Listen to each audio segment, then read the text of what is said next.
On voit encore aujourd'hui en France beaucoup trop de cancers de l'œsophage et de l'estomac.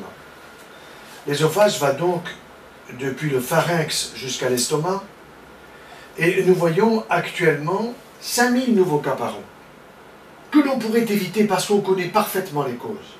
Le tabac, l'alcool, les boissons bouillantes, le fait de manger trop vite, de ne pas mastiquer suffisamment les aliments, car ici il ne s'agit pas simplement d'un tube avec un orifice, il s'agit d'un tube qui est aplati et qui doit recevoir des aliments qui sont sous forme de purée, qui ont été rendus liquides par la mastication et par la salive. Et puis au niveau de l'estomac, on a une poche qui est normalement destinée à recevoir tout ce qui est descendu par l'œsophage, et il n'y a pas normalement de reflux entre l'estomac et l'œsophage. Sinon, le liquide très acide de l'estomac va brûler la partie inférieure de l'œsophage et risquer à la longue de créer un cancer de l'œsophage. C'est-à-dire un cancer du tiers inférieur.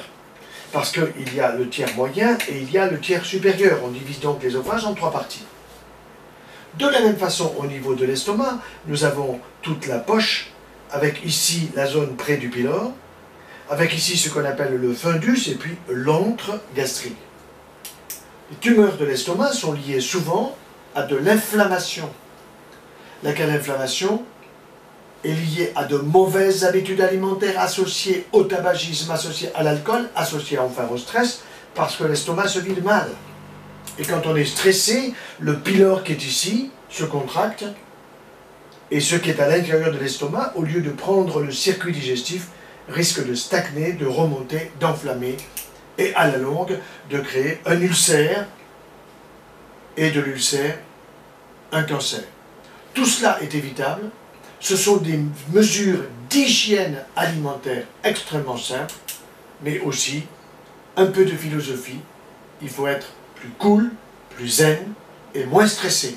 C'est possible, vous le verrez bien dans le cadre de ce questionnaire.